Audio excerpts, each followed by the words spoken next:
julio 15 de 1778, los botánicos destinados al Perú. Es la época dorada de los exploradores y los viajeros.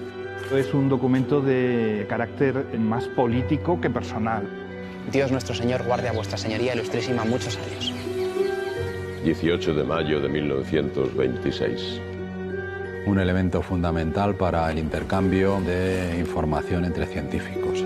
En efecto, estoy abrumado de cartas y telegramas. Son muy jugosas, están muy bien escritas. Es una visión de un científico con la ambición que debe tener un científico. Santiago, Ramón y Cajal.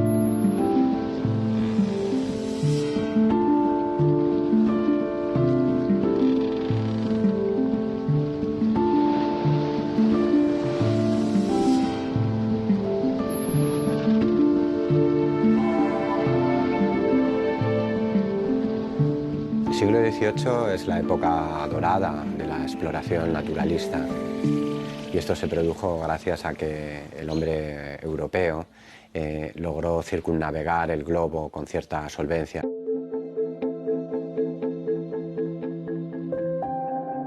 Es la época dorada del Jardín Botánico de Madrid, que es cuando se crea.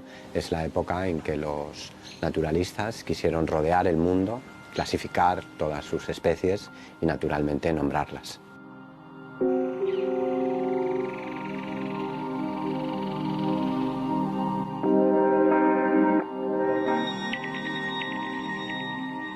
La inversión que España hizo en ciencia y particularmente en estos viajes de exploración durante esos años de finales del 18, ese momento culmen de la Ilustración española, fue grandísima.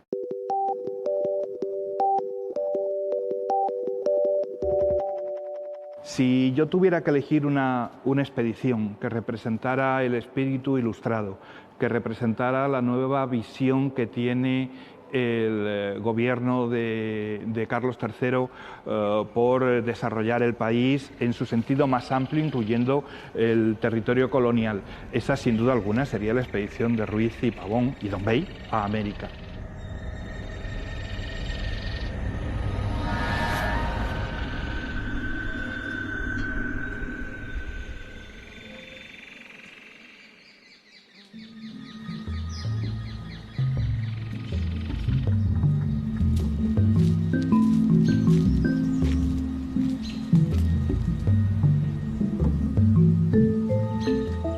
Lima, julio 15 de 1778, los botánicos destinados al Perú. Ilustrísimo señor. Señor, con fecha de 16 de abril participamos a vuestra señoría ilustrísima nuestro arribo al puerto de Callao, por no permitir el poco tiempo que teníamos en el país dar otra noticia. Pero la presente oportunidad se nos hace forzoso poner en la consideración de vuestra señoría ilustrísima que dentro de esta ciudad de Lima y sus contornos hasta 3 leguas hemos especulado y reconocido muchas hierbas que hasta hoy eran ignotas en nuestra España y en los autores botánicos, constituyendo un nuevo género después del prolijo examen que de ellas hemos hecho.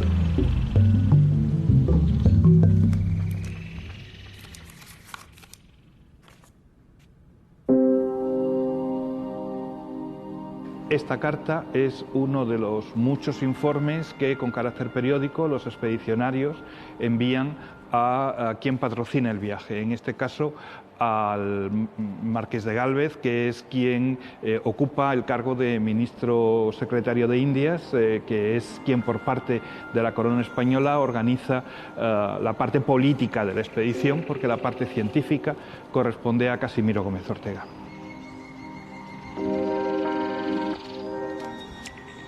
Y durante el siglo XVIII, una de las formas que tiene el científico de acceder al poder, de contentar a quien paga su investigación, es ofrecerle lo mejor que tiene. Si es un químico, un experimento químico con el que pueda lucirse en sociedad. Si es un botánico, la descripción del nombre de una planta con la que pase a la posteridad. Las tenemos descritas como de nuevo invento, entre las que se enumera la Calvecia nevensis, nombre, a la verdad, que le corresponde.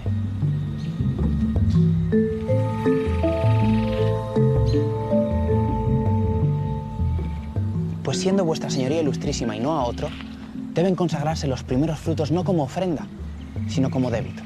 Y nuestro reverente afecto quisiera siempre tener que ofrecerle por confesar perpetuamente la deuda a que estamos obligados.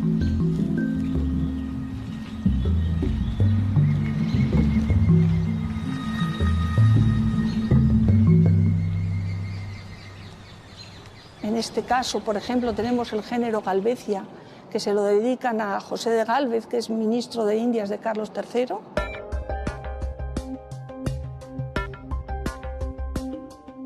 Pueden tener una connotación de tipo geográfico. En este caso es el restrictivo específico limensis, porque la encuentran en los alrededores de Lima. Y otras veces, que también es muy frecuente, el nombre, bien del género o bien de la especie, suele hacer referencia a alguna de sus características.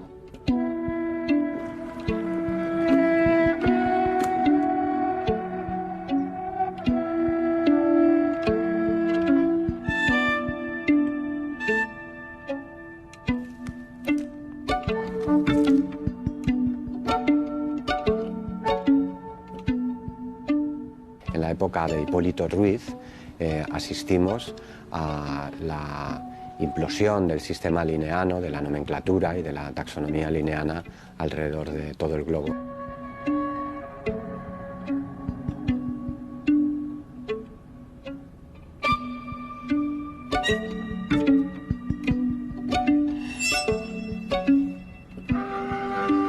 En este sentido, el Perú y el Chile que conoció Hipólito Ruiz era un territorio lleno de maravillosas sorpresas y de grandes especies desconocidas sobre las que la monarquía española tenía pues, grandes expectativas comerciales, terapéuticas y medicinales.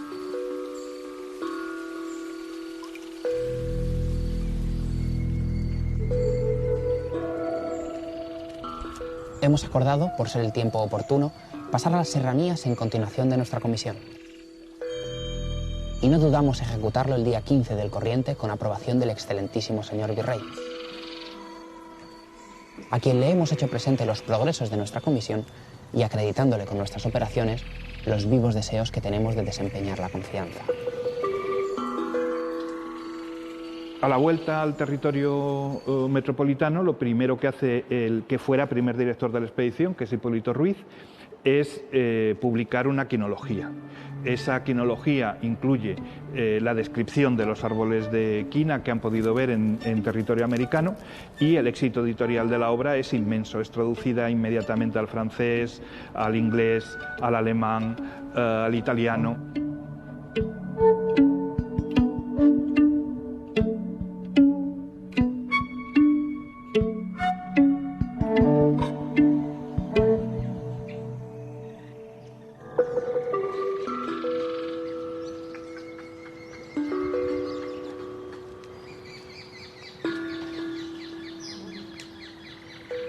En la primera ocasión que se presente, remitiremos las hierbas que tenemos desecadas y sus correspondientes dibujos.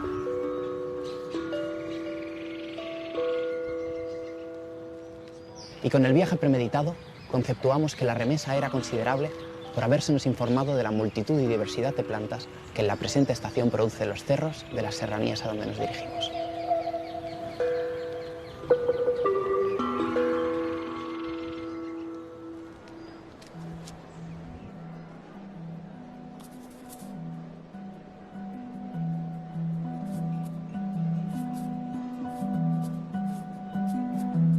En estas expediciones llevaban dibujantes porque te necesitaban transmitir una imagen de lo que estaban estudiando.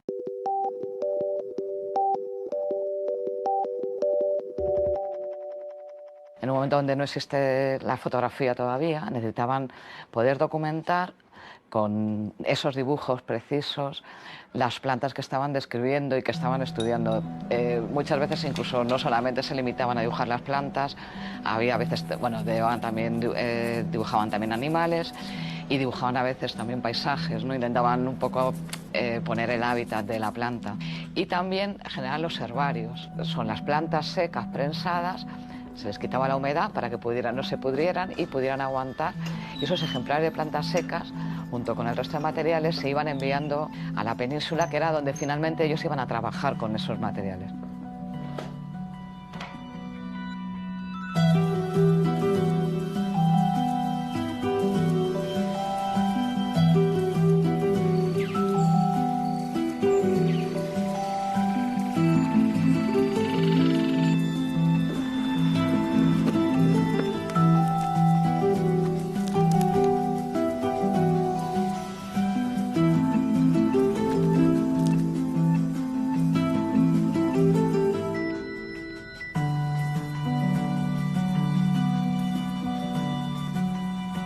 Los dibujantes sufrían acompañando a los botánicos y además con unas órdenes muy determinadas de cómo tenían que dibujar, no podían inventar ni crear, vamos, inventar en el sentido de hacer una creación artística.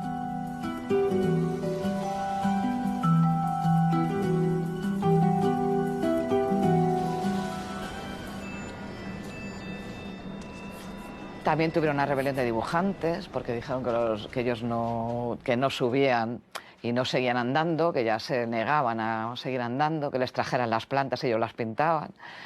También se les murió un dibujante, es decir, tuvieron muchísimas vicisitudes, pero es increíble la cantidad de material que llegó aquí, que se conserva hoy en día aquí de esta expedición. O sea, se siguen estudiando y se sigue trabajando con ellas porque son un referente y se conservan perfectamente.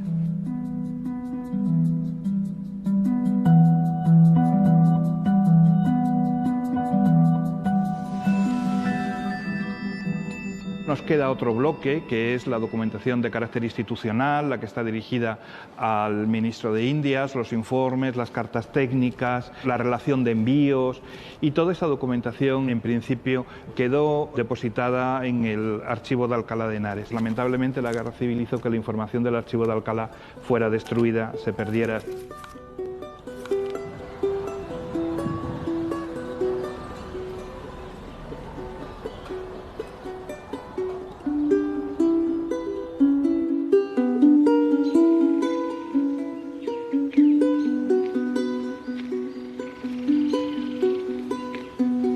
Deseamos a vuestra señoría ilustrísima perfecta salud y nos repetimos a su obediencia esperando siempre preceptos de su agrado. Dios nuestro Señor guarde a vuestra señoría ilustrísima muchos años. Besa la mano de vuestra señoría ilustrísima sus más atentos servidores: Hipólito Ruiz, José Pavón, José Brunete, Josep Dombey, Isidro Galvez.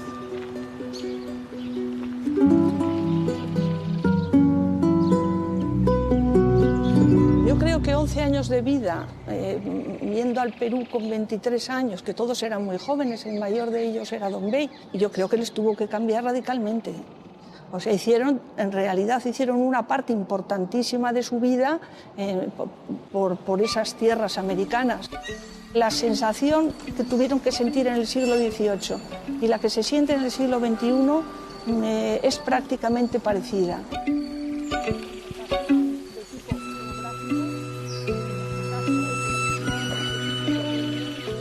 Porque es una naturaleza inmensa, una naturaleza que te apabulla, humedad, mosquitos, sudor, oír cómo cae el agua, cómo gotea continuamente toda la noche lloviendo.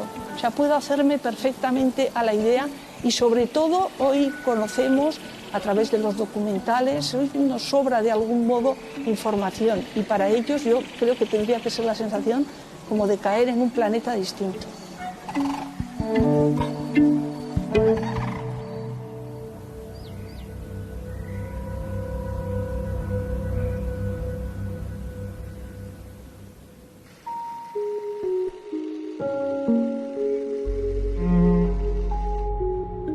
Cajal fue, como otros grandes científicos, un gran escritor de cartas y escribió muchas, forma parte de lo mejor de su legado.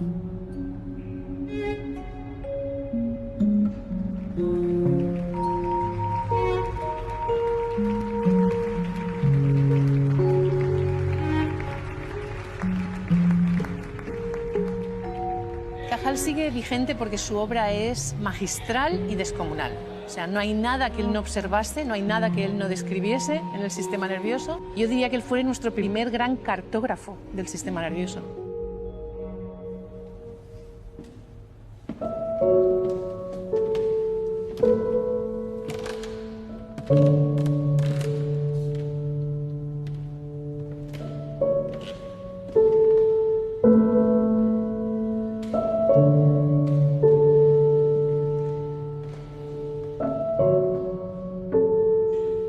De mayo de 1926. Amigo Lorente, en efecto estoy abrumado de cartas y telegramas y condenado a escribir mensajes y discursos repletos de retórica barata. Somos extremosos e hiperbólicos. La máxima griega, en todo la medida, no reza con nosotros.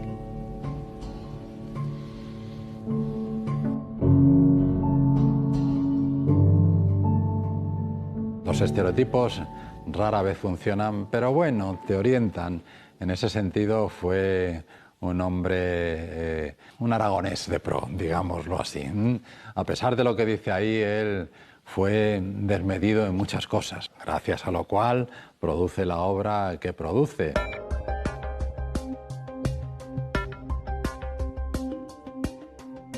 Están literatos como Valle Inclán que escriben de una manera diferente, más sencilla, no tan hiperbólica, pero Cajal es un hombre de ese mundo, es un hombre del siglo XIX.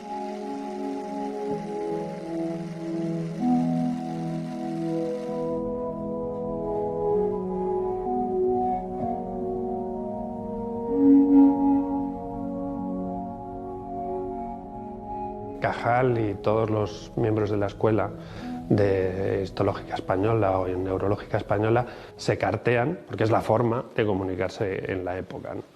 Y las cartas son especialmente frecuentes con algunos de sus discípulos.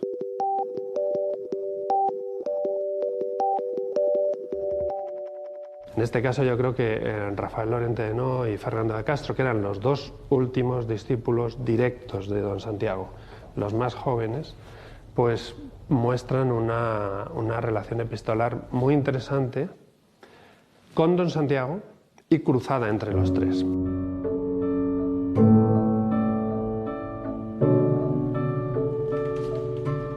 Yo he tenido una gripe que me ha obligado a guardar cama y en la convaleciente he cogido un catarro vulgar. A todo esto mi mujer continúa en cama con la pierna trombótica.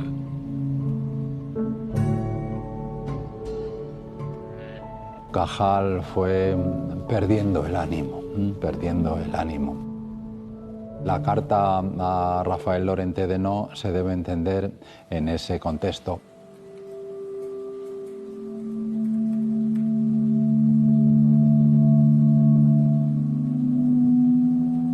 Es un hombre analítico, atento, lúcido en ese sentido, que se da cuenta cómo está llegando a su final.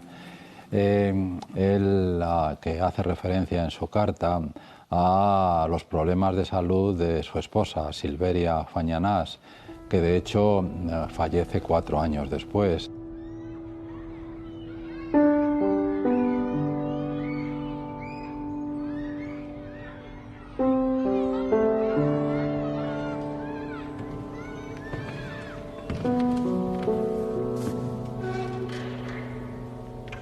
Castro viene satisfecho de su tournée. Ha demostrado muchas preparaciones. Ha convencido a bastante gente quebrantando dogmas y zarandeando a buque.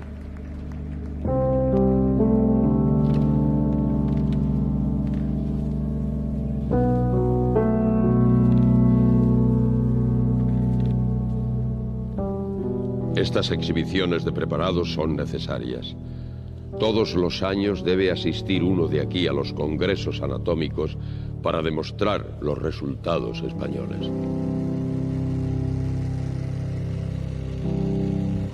Los congresos antiguos eran muy divertidos, porque no como ahora que vamos con un ordenador, con un PowerPoint y presentamos las diapositivas.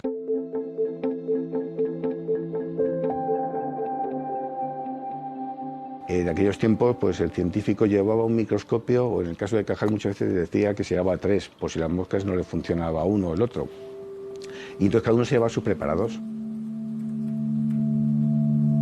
La genialidad de Cajal es que él solo observaba a nivel morfológico del cerebro, es algo que se podía hacer entonces. No había estudios de función todavía, aunque él empezó a hacer estudios de función al final de su etapa científica.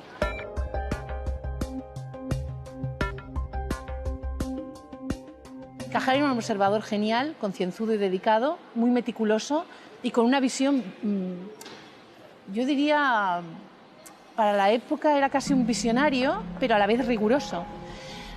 Y él comprendió cómo podía funcionar el cerebro a partir de esas imágenes estáticas, cosas que muchos de sus colegas que aparecen en la carta y a los cuales él pues, no les da crédito, no sabían interpretar. Cajal crea escuela.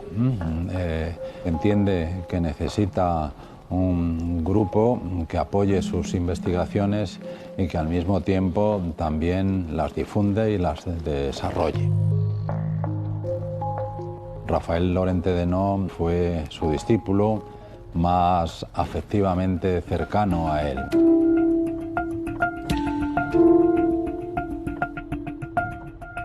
Rafael Lorente de No es un brillantísimo estudiante de medicina. Ha publicado su primer artículo con 14 años, es muy precoz, que se interesa sobre todo en cómo está organizado la corteza cerebral. Eso es lo que más le interesa a él, aunque se forma como histólogo en cómo está organizado el sistema auditivo y el vestibular, ¿no? El del equilibrio.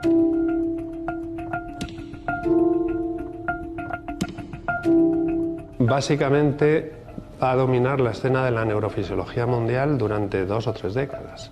Es una persona de referencia. Y va a hacer un montón de descubrimientos y de descripciones que hoy los libros de texto las tienen incorporadas y los laboratorios más básicos los tienen incorporados y los utilizamos a diario sin saber que fue Lorente el que lo describió.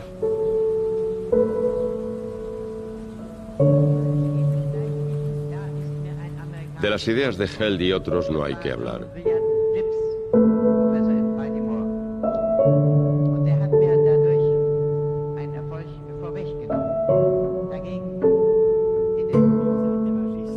Hacen metafísica creyendo que fabrican histología.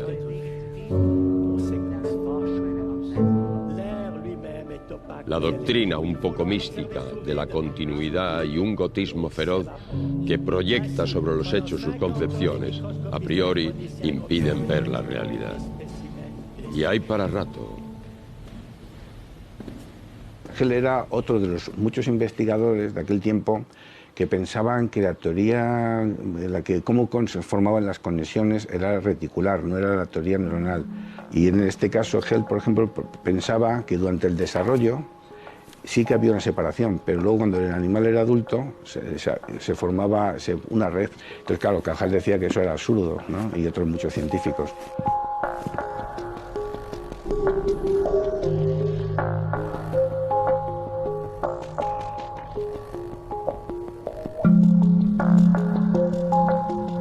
Camilo Golgi desarrolla un método que es muy especial para la neurociencia porque de manera poco comprendida, incluso hoy en día, es un método de tinción que tiñe una entre miles de neuronas. Eso llama poderosamente la atención de Santiago Ramón y Cajal porque él está interesado precisamente en estudiar lo que él llama la textura del sistema nervioso en el microscopio. Ambos recibieron el premio Nobel en 1906, ambos leyeron sus discursos Nobel y los discursos Nobel eran defensas en cada caso, uno del reticularismo y el otro del neuronismo, y hoy en día sabemos que quien tenía razón era Cajal, pero eso fue una situación bastante peculiar, ¿no? Defender 2 teorías opuestas en la recepción de un premio Nobel.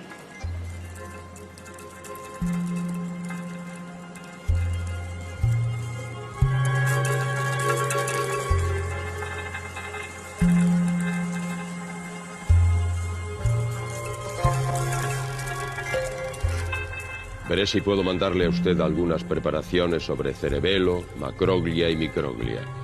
Se escogerán las más llamativas. Probablemente en esa frase se está refiriendo a un trabajo que tienen en marcha. Entonces menciona cerebelo, que es un área cerebral, y luego menciona dos tipos celulares. El cerebro tiene muchos tipos de neuronas distintos y otros tipos de células que ayudan a las neuronas a hacer su función, que son células que llamamos de la glía. Y probablemente estaban interesados en ese momento en describir y caracterizar esos tipos celulares justo en esa región.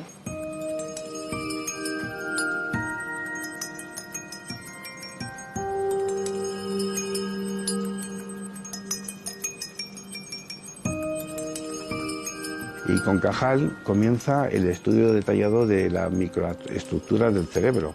Muchos términos que se utilizan en neurociencia, los jóvenes neurocientíficos, tanto españoles como extranjeros, no saben, o que fueron también denominados por Cajal. Pues hablaban, por ejemplo, de las mariposas del alma o las espinas dendríticas, que es una de las estructuras que más se estudian actualmente.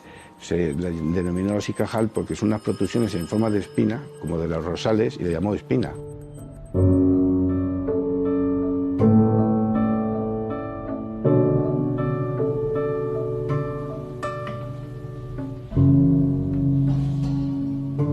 En su solicitud de la publicación de la revista, cometió usted un error de táctica. Debió escribirme para que yo recomendara su trabajo al doctor Madina. 100 páginas de texto y 50 grabados asustan a cualquiera.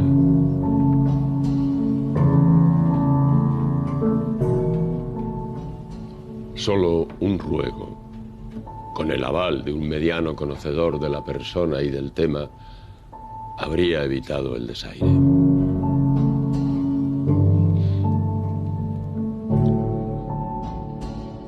Este párrafo de Santiago Ramón y Cajal hacia Lorente de Nos, su discípulo más joven en ese momento, es un ejemplo de cómo una persona que ya lleva mucho tiempo en ciencia y sabe las dificultades que tienen las publicaciones, el cómo hay que estructurar las cosas, algo que te da la veteranía, ¿no? El ejercicio del oficio.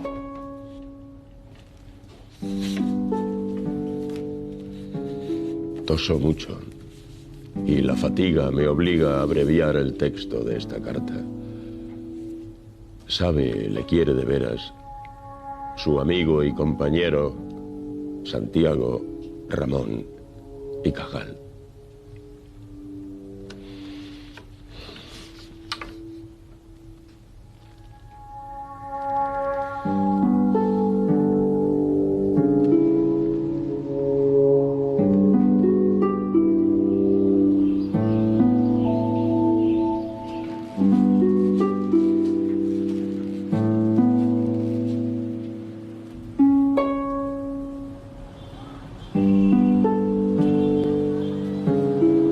No existe una edición completa, anotada, de los trabajos de Cajal. Desde luego nada que tenga el mínimo rigor de análisis histórico.